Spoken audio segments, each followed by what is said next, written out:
नमस्ते। मैं अमित कुमार वाघेला महसाणा गुजरात से। आज मैं एक बात लेके आया हूँ ज्यूरिडिक्शन के ऊपर। तो महसाणा फैमिली कोर्ट में मेरा एक केस चल रहा है सेक्शन 9 का, और मेरी वाइफ ने केस किया हुआ है डाइवोर्स का, जो चल रहा है विजापुर कोर्ट के अंदर। वो भी महसाणा ज़िले के अंदर ही आता है। और अभी कुछ समय से, जब से अभी नए जज साहब आए हैं हमारे महसाणा फैमिली कोर्ट में, एक नए जज साहब आए हैं, तो वो ज़्यादातर लड़की औरतों का फेवर ज़्यादा लेते हैं। और मैं अभी गुजारिश कर रहा हूँ गुजरात हाई कोर्ट के चीफ जस्टिस साहब से और न्याय तंत्र से कि कोर्ट के अंदर मेरे साथ पक्षपात हो रहा है। मैं कोर्ट में जाता हूँ, मैं अपना केस खुद लड़ रहा हूँ। मेरे पास कोई वकील नहीं है, ना मेरे पास कोई पैसा है। सरकारी वकील मैं रखता भी हूँ तो उसमें मुझे सही से न्याय मिलेगा नहीं मिलेगा, मुझे उसका भरोसा नहीं है, जिसके कारण मैं अपना केस खुद लड़ रहा हूँ। और हमारा फैमिली एक्ट 13 ये भी यही कहता है कि पक्षकारों को अपनी बात खुद रखनी चाहिए फैमिली कोर्ट के अंदर, जिससे कोर्ट को समझने में आसानी हो। मगर हमारे फैमिली कोर्ट में वकीलों की ज़्यादा सुनी जा रही है। और यहाँ के जो जज साहब है वो एक महिला है, और मेरे साथ ज़्यादा पक्षपात कर रहे हैं। जब भी मैं कोर्ट में जाता हूँ तो वो मुझे बात नहीं करने देते। सिर्फ मेरी वाइफ उसकी बात सुनते हैं और उनके वकील की ही बात सुनते हैं। अगर मैं कुछ बोलने जाऊँ तो मुझे बोलने नहीं दिया जाता, मेरी बात नहीं सुनी जाती। और अभी पिछली होली पे मैं बीमार हो गया था, तो बीमारी के कारण 15/4/2024 को मैं कोर्ट में गया। मेरी वाइफ की क्रॉस थी। उसी टाइम मैंने एक अर्जी लिख के दी कोर्ट में डेट लेने के लिए। तो उस टाइम जज साहब ने और मेरी अर्जी देखी। मैंने साथ में अपना मेडिकल सर्टी भी लगाया था कि जो मैं बीमार था उस हिसाब से। तो उसमें जज साहब ने मुझे डेट तो दी, मगर मुझ पे 500 रुपये की कॉस्ट लगा दी। मेरी बीमारी की हालत का ख्याल भी नहीं रखा। मैंने सोचा शायद प्रावधान होगा ऐसा कॉस्ट करने के लिए, तो चलो मेरे अकेले के ऊपर नहीं हुआ है, शायद कभी उनकी भी बारी आएगी। तो सही में ऐसा हुआ। पिछली तारीख 11/11/2024 इस डेट को मेरे वाइफ की तरफ से उनके फूफा जी वो साक्ष्य के तौर पर कोर्ट में हाजिर हुए थे, और उनकी क्रॉस मुझे लेनी थी। वो बीमार हो गए तो वो आए नहीं। अब मालूम नहीं वो बीमार हुए या ना हुए, या फिर कोई बहाना बना रहे थे, हमें तो मालूम नहीं था। मगर मेरी वाइफ अकेली आई थी, और उसने कोर्ट में जज साहब से बोला कि मेरे फूफा जी बीमार हो गए हैं तो डेट दी जाए। तो जज साहब ने उससे ना कोई एप्लीकेशन मांगी और सीधा डेट दे दी, और ना उसे कोई कॉस्ट लगाई। मैंने उसका विरोध भी किया, मगर जज साहब ने मेरी एक भी बात नहीं सुनी, और उसके बावजूद उसको डेट दे दी। फिर उसके बाद और एक डेट आई 6/12/2024 को। उस टाइम भी मेरे फूफा जी की क्रॉस थी, मुझे लेनी थी क्रॉस। मैं गया था कोर्ट में, मेरी वाइफ और मेरे ससुर भी आए थे। तो उन लोगों ने एप्लीकेशन के साथ डेट मांगी, और जज साहब ने उनको डेट दे दी। ना उन पे कोई कॉस्ट लगाया, ना कोई जुर्माना।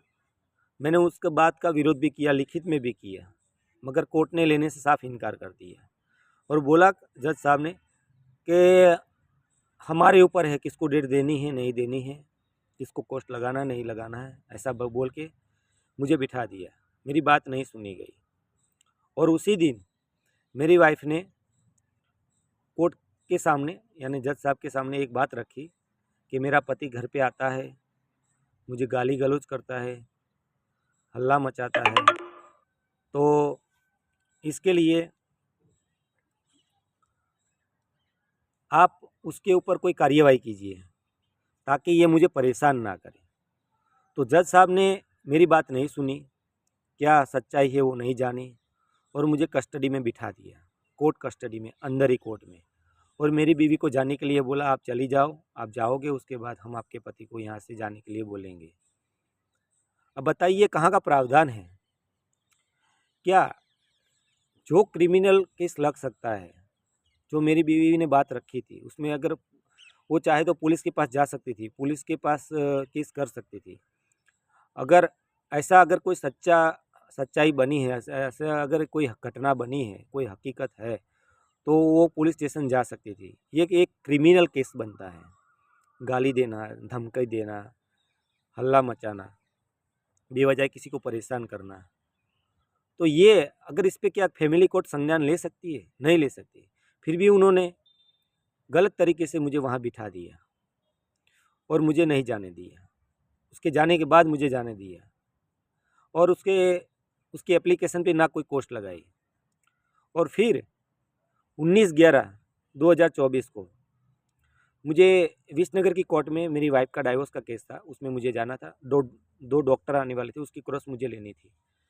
और उसी दिन मैं बीमार हो गया फिर से, जबकि अभी भी मेरी बीमारी, तो मैं बीमारी हूँ और मुझे 24 घंटे चक्कर की तकलीफ़ हो गई है। और अभी मेरी ट्रीटमेंट चालू है डॉक्टर के पास, सरकारी दवाखाने में, क्योंकि मैं गरीब हूँ, मेरे पास पैसे नहीं है, मैं प्राइवेट दवाखाने में नहीं जा सकता। मैं सरकारी अस्पताल में अपना इलाज करवा रहा हूँ। 16 हॉस्पिटल में भी मैंने MRI किया हुआ है अपने पूरे हेड का, सर का। तो उस हिसाब से मैंने जज साहब को उसी दिन जब बीमार हो गया 19/11 को, तो मैं नहीं जा पाया था कोर्ट में, तो मैंने उनको मेल किया था, एक एप्लीकेशन मेल की थी डेट लेने के लिए। और साथ में जो डॉक्टर के वो मैंने दिखाया था वो केस पेपर, उसी डेट का मैंने उनको मेल किया था कि मुझे डेट मिल जाए और अगली डेट पे मैं आ जाऊँ। मैं बहुत ज़्यादा बीमार था, मुझे बुखार ये सब चढ़ा हुआ था, मैं घर से भी नहीं निकल पा रहा था। फिर भी मैं दवा अस्पताल जाके मैंने अपनी दवाई करवाई। तो जज साहब ने इस बात का ध्यान नहीं रखा और उस एप्लीकेशन को ध्यान में नहीं रखा। और जो डॉक्टर आए थे उनकी उनकी ज़ुबानी ले ली, उनका जो बयान था वो ले लिया और अपने हिसाब से 2 सवाल करके उनको जाने के लिए बोल दिया। और मेरा जो क्रॉस का जो मेरा हक था वो बंद कर दिया, ताकि अगर मैं फिर से हक खुलवाऊँगा एप्लीकेशन दे के तो मुझ पे भारी भरकम जुर्माना लगेगा। इसी तरह कोर्ट के अंदर सिर्फ मेरी पत्नी, उसी की बात को मान्य रखा जा रहा है दोनों केस में, और मेरी बात को मान्य नहीं रखा जा रहा है। मेरे साथ पक्षपात हो रहा है और जज साहब बिना किसी वजह के, कोई भी बिना एविडेंस के, सिर्फ मेरी बीवी की बात सुन के और मुझ पे कार्रवाई करते हैं, मुझे कोर्ट में भला बुरा सुनाते हैं। अगर मैं कोर्ट में सामने जवाब भी दूँ, जज साहब को अपनी बात भी रखूँ, तो वो मुझे कस्टडी में बिठा देते हैं। मैं वहाँ पे एक शिकायत करता हूँ, यानी कि अर्ज़दार हूँ, और वहाँ पे वो लोग, वो जज साहब मेरे साथ एक अपराधी की तरह ट्रीट करते हैं मुझे। मेरे साथ बहुत गलत हो रहा है कोर्ट के अंदर। अब मुझे पुलिस न्याय नहीं दे रही है, ना कोर्ट न्याय दे रही है, फैमिली कोर्ट, तो मैं जाऊँ कहाँ न्याय लेने के लिए? इसीलिए मैंने एप्लीकेशन लिखी है फैमिली कोर्ट के जज के ख़िलाफ़। वो मैं हाई कोर्ट भेजने वाला हूँ, शायद कल ही भेज दूँगा। मगर उसके लिए ये वीडियो बनाना मुझे ज़्यादा ज़रूरी था। मेरी वाइफ लिविंग में भी रह रही है, उसके माता पिता खुद उन्होंने उसके लिए एक लड़का ढूंढ के रखा, उसके साथ वो लिविंग में रहती है, उससे बात करती है, घूमती फिरती है। इस बात का मैंने प्रूफ कोर्ट में दे रखा है, फिर भी कोर्ट मेरी बात नहीं सुन रहा और मेरी बीवी की हर बात सुन रहा है। मेरी बीवी ने मेंटेनेंस मांगा है डाइवोर्स के केस में। वो मेरे से ज़बरदस्ती कर रही है कि या तो मुझे डाइवोर्स दे दे, अगर डाइवोर्स नहीं देगा तो मैं तेरे पे मेंटेनेंस का केस लगाऊंगी और मेंटेनेंस तुझे मुझे देना पड़ेगा। और कोर्ट ने भी वैसा ही किया, उसका मेंटेनेंस एक्सेप्ट किया हुआ है। और HMA 24 यानी कि हिंदू विवाह अधिनियम की धारा 24 के तहत मुझ पे मेंटेनेंस लगा दिया हुआ है 6,000, वो भी एक्स पार्टी। और इसके लिए रिवीजन में मैं हाई कोर्ट गया हुआ हूँ, फिर भी जज साहब मुझ पे ज़्यादा प्रेशर डाल रहे हैं, मुझे जेल भेजने के लिए धमकी दे रहे हैं। बोलते इसके मेंटेनेंस दो 1,32,000 रिकवरी का, नहीं तो हम तुम्हें जेल भेज देंगे। मैंने बोला सर मेरे पास नहीं है मेंटेनेंस, मैं बीमार हूँ। मैंने सारे मेडिकल प्रूफ लगा दिए कोर्ट में, मैंने सब कुछ दिया हुआ है। मैंने अपनी बीवी के जो मतलब इनलीगल तरीके हैं वो भी कोर्ट को दिए हुए हैं। वो जो उसने मुझे जो धमकियाँ दी हुई वो भी मैंने कोर्ट में दी हुई है, सब कुछ। तो जज साहब ये मुझे बोल रहे हैं, ये टिप्पणी कर रहे हैं मुझ पे कि देखो अमित जी, आपको भीख मांग के भी अपनी बीवी को मेंटेनेंस देना पड़ेगा। अब आप ही बताइए मुझे, कानून में ऐसा कौन सा प्रावधान है जहाँ पति को भीख मांगनी पड़ेगी और अपनी बीवी को मेंटेनेंस देना पड़ेगा? उसकी हालत को नहीं देखा जा रहा। देखिए, आज मैं ये वीडियो इसलिए बना रहा हूँ क्योंकि मुझे अभी भी न्याय की अपेक्षा है।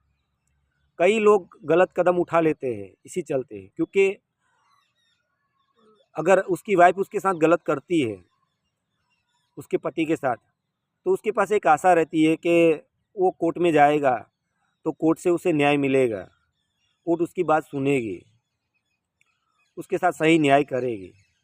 मगर ऐसा नहीं हो रहा। यहाँ कोर्ट में भी हमारे ऊपर दबाव बनाया जा रहा है और कोर्ट में भी हम पे प्रेशर बनाया जा रहा है। तो हम न्याय लेने के लिए कहाँ जाएं? हम लोअर कोर्ट में फैमिली कोर्ट के पास जाते हैं तो भी न्याय नहीं मिलता है। हाई कोर्ट में जाओ तो वहाँ पे सरकारी वकील है, वो भी हमें सही से जवाब नहीं देते। क्या कैसे केस चल रहा है वो भी पता नहीं है हमारा। अगर सरकारी वकील को कॉल करो तो उठाते नहीं है, बात नहीं करते, हमारा केस का स्टेटस नहीं बताते। तो हम किससे न्याय की अपेक्षा करें? इसी वजह से बंदा परेशान हो जाता है। कानून में ऐसा कोई प्रावधान नहीं है जो सिर्फ महिलाओं के लिए बना है, सिर्फ लॉ महिलाओं के लिए नहीं है। मैं मानता हूँ, मैं जानता भी हूँ, क्योंकि मैं लॉ पढ़ रहा हूँ और मैं अपना केस खुद हैंडल कर रहा हूँ।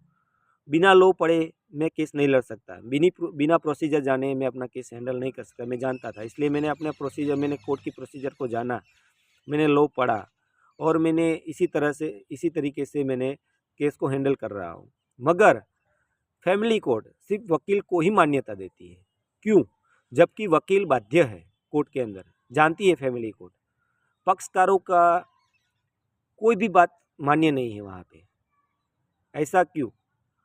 हर बार अभी कोर्ट मुझ पे प्रेशर बना रहा है कि आप वकील रख लो। मैंने बोला मुझे वकील नहीं चाहिए, मैं क्यों रखूँ वकील? आप मुझे ऐसा वकील दीजिए जो गारंटी लेता हो कि मैं अगर मैं सही हूँ तो मुझे केस जीता दे। हाँ, अगर मैं गलत हूँ तो मैं हार जाऊँगा, मुझे कोई गम नहीं है। मगर मैंने कोई गुनाह नहीं किया, मैंने शादी की हुई है और मैं अपनी पत्नी के साथ रहना चाहता हूँ। वो मेरे साथ नहीं रहना चाहती, मेरे साथ धोखा करना चाहती है। उसके साथ कोर्ट भी उसको सपोर्ट कर रही है गलत तरीके से। ऐसा कौन सा प्रावधान है कानून के अंदर कि सिर्फ पति को ही कोस्ट लगाई जाती है, पत्नी को क्यों नहीं? अगर वो डेट मांगती है, 2-2 डेट, 3-3 डेट, तो उस पर कोस्ट क्यों नहीं लगाई जाती?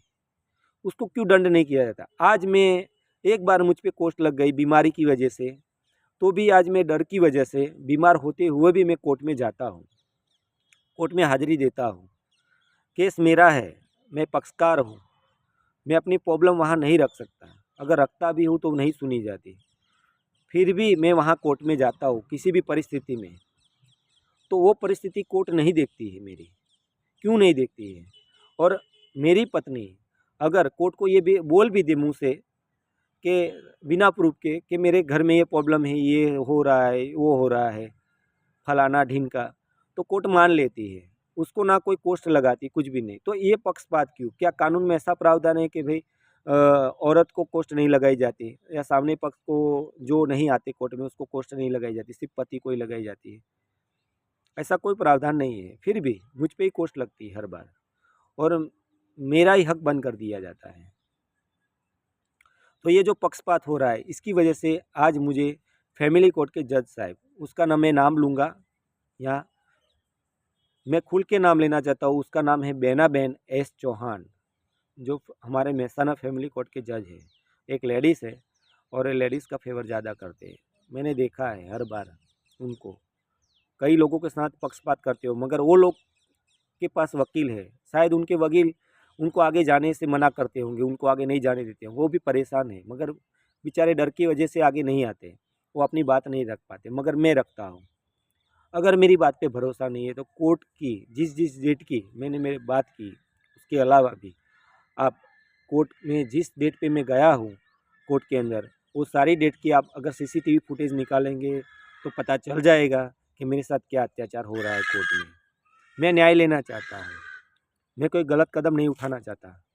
अभी अभी शुरू में एक मामला आया था अतुल सुभाष का जी का, तो उन्होंने इतनी परेशानी झेली कि उनको सुसाइड करना पड़ा। मैं वो बंदा नहीं हूँ सुसाइड करने वाला, मैं लड़ने वालों में से हूँ, मैं डरने वालों में से नहीं हूँ, ना भागने वालों में से। मैं लड़ना चाहता हूँ और मैं न्याय पाना चाहता हूँ, क्योंकि मेरी इज्जत का सवाल है।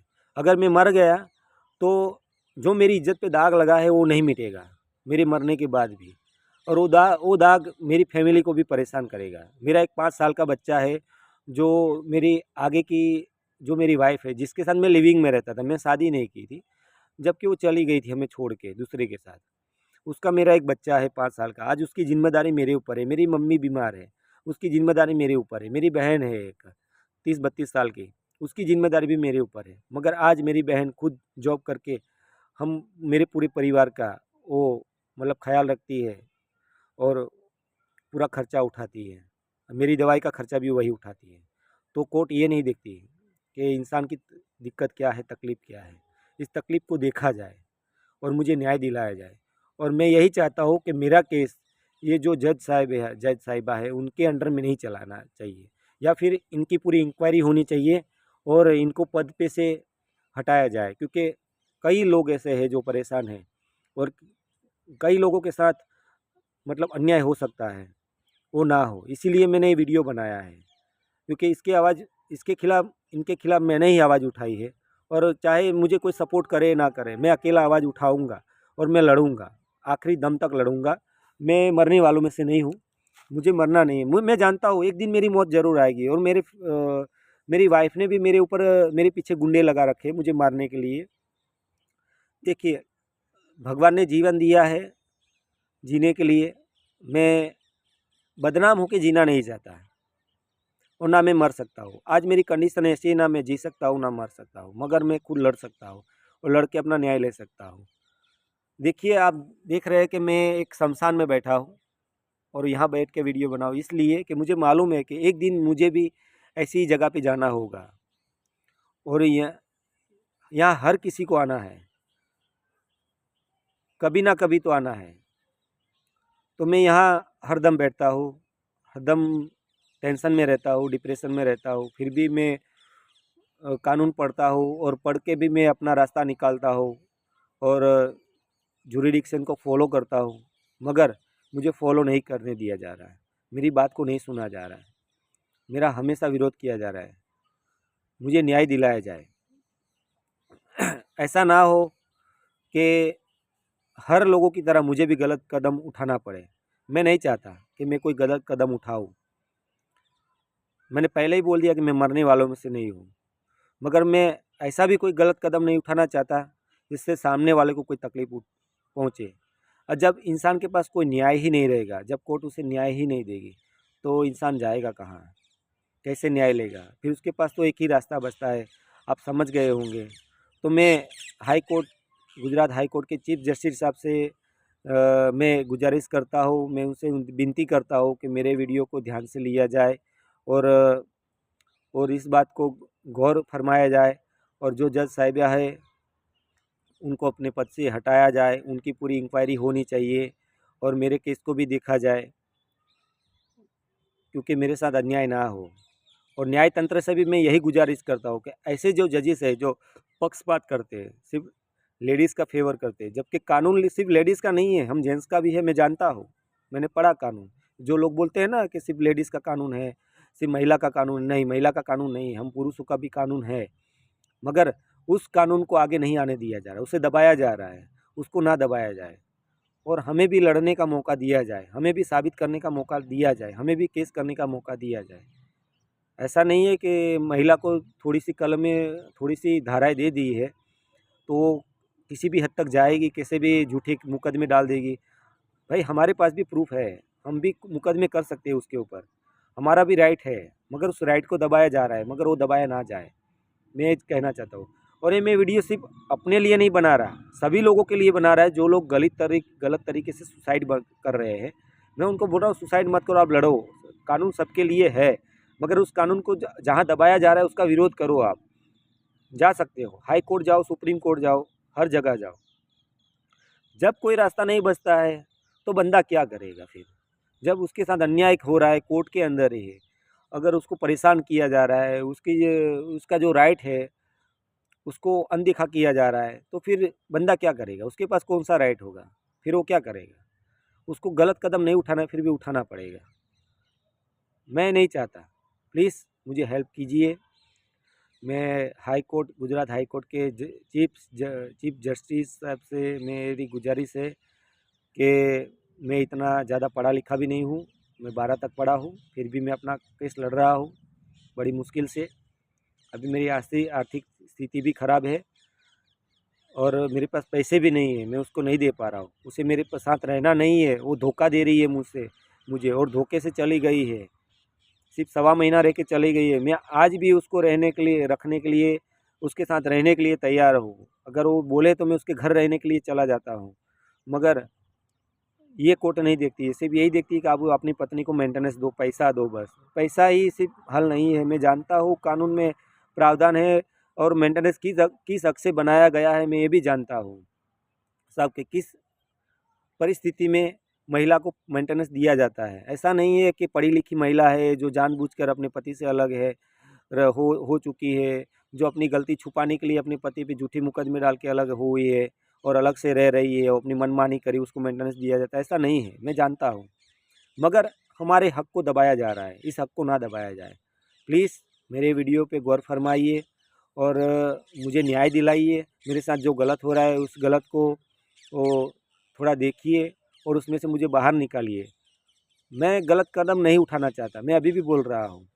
फिर मजबूरन अगर मैं लीगल तरीके से लड़ना चाहता हूँ, अगर कानून ही मेरे साथ धोखा करेगा तो फिर मेरे पास कोई रास्ता नहीं है। आप समझ गए मैं क्या कहना चाहता हूँ कि मैं क्या कदम उठा सकता हूँ, और मैं कदम नहीं उठाना चाहता। आज भी ज़िंदा हूँ, आगे भी रहूँगा, जब तक न्याय है तब तक अपेक्षा रखूँगा। अगर मेरी गलती है मैं सज़ा भी भुगत लूँगा, मगर मेरी गलती नहीं है, मैंने किसी को धोखा नहीं दिया है, मैंने किसी के साथ गलत नहीं किया है। तो प्लीज़ मुझे न्याय दिलाइए।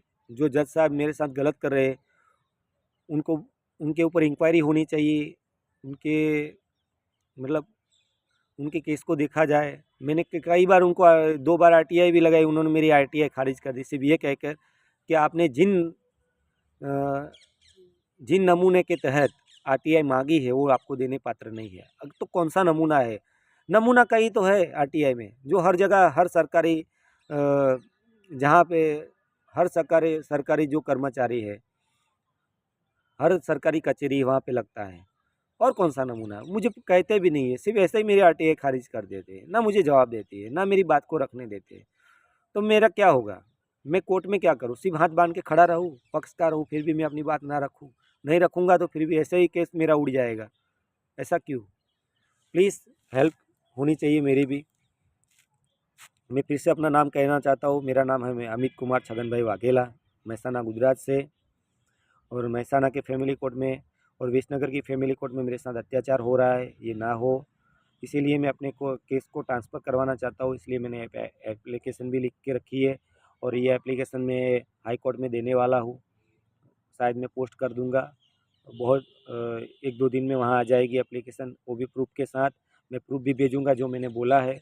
हाँ, जो मेरे साथ कोर्ट के अंदर अत्याचार हुए हैं उसका प्रूफ मेरे पास नहीं है, वो अगर आप चाहे सर तो आप वहाँ के सीसीटीवी से चेक करवा सकते हैं कि मेरे साथ क्या हो रहा है। और मेरे साथ साथ जो लोग दूसरे भी वहाँ पे आते, जो लोग दूसरे पक्षकार हैं उनके साथ भी क्या होता है ये सब पता चल जाएगा। एक बार इसकी इंक्वायरी ज़रूर होनी चाहिए, जिससे पता चले कि जज साहिबा पक्षपात क्यों कर रही है, ऐसा क्यों कर रही है। होना चाहिए, ताकि कल को कोई भी इंसान गलत कदम ना उठाए। हम देख रहे हैं कि आंकड़ा बढ़ रहा है सुसाइड का, इसमें पुरुषों का ज़्यादा है। मैं सुसाइड करना नहीं चाहता, मैंने मरना नहीं चाहता, ना किसी को मारना चाहता हूँ।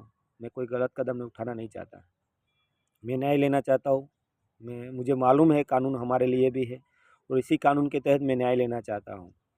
और मैं नहीं चाहता कि कानून मेरे साथ गलत करे, मुझे मजबूर करे कोई गलत कदम उठाने के लिए। मैंने हर बार कोशिश की है,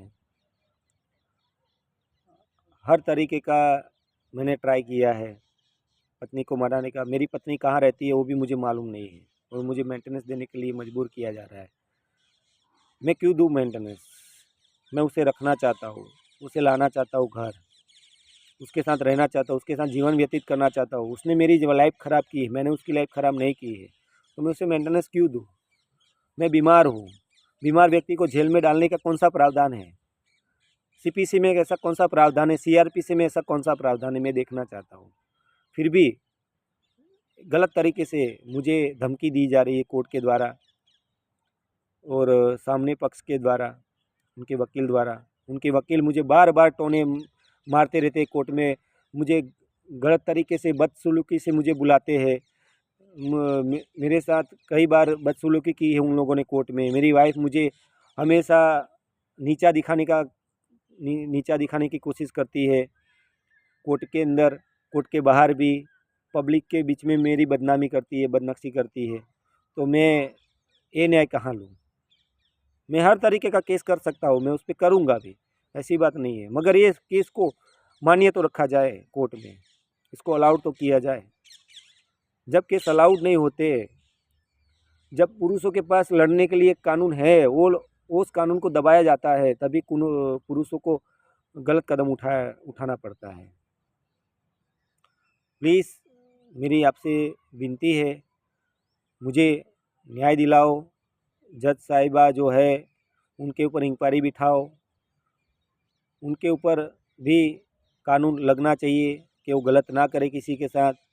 वो न्यायाधीश है, हम उनको भगवान मानते हैं, हम अपना दुख दर्द उन्हें कहते हैं, हम उनसे न्याय की अपेक्षा रखते हैं, इस हिसाब से कि हमें सही में न्याय मिलेगा, हमारा घर संसार नहीं टूटेगा। फैमिली लॉ भी यही कहता है कि किसी का घर तोड़ा ना जाए, जब तक बने तब तक उसका घर जोड़ा जाए। मगर यहाँ तो घर तोड़ने की बात हो रही है, और जो गलत है वो गलत को आगे लाया जा रहा है और सत्य को दबाया जा रहा है। यही हो रहा है कोर्ट में, ये ना हो, इसीलिए मैंने वीडियो बनाया है। कल के अगर मेरे साथ अन्याय हुआ कोर्ट में, सबूत के साथ भी, मैंने सबूत दिए भी, अगर मेरे साथ अन्याय हुआ, अगर मैंने कोई भी गलत कदम उठाया, तो उसकी जिम्मेदारी पूरी की पूरी न्याय तंत्र पे होगी। मैं पहले ही बता दे रहा हूँ, क्योंकि मेरी लाइफ जो ख़राब हो रही है वो मेरी बीवी की वजह से हो रही है और कोर्ट की वजह से हो रही है। मैं नहीं कह रहा कि कोर्ट मुझे डेट पे डेट दे रही है, हाँ भले दे, मुझे कोई दिक्कत नहीं है, मैं डेट पे जाऊँगा, कितना भी टाइम लग जाएगा मैं लड़ूंगा, मगर मेरे साथ अत्याचार ना हो, बस यही मैं चाहता हूँ। अगर जिस दिन अत्याचार हुआ, गलत हुआ मेरे साथ, उस दिन फिर मैं कानून को मान्य नहीं रखूँगा। फिर उस टाइम में अपना दिल, मेरा दिल जो कहेगा, मेरा दिमाग जो कहेगा, मैं वही करूँगा। अगर मैंने कोई गलत कदम उठाया, तो उसकी जिम्मेदारी पूरी की पूरी न्याय तंत्र पे होगी, क्योंकि न्याय तंत्र ने ही मुझे मजबूर किया है ये गलत कदम उठाने के लिए। तो अभी तो मैं कुछ नहीं करना चाहता, क्योंकि मेरे पास अभी बहुत रास्ते हैं न्याय पाने के लिए। मैं वही लीगल ट्राई ही करूँगा, मैं गलत ट्राई नहीं करूँगा। बस इतना ही मैं कहना चाहता हूँ। अभी के लिए बस इतना ही। जय हिंद, जय भारत।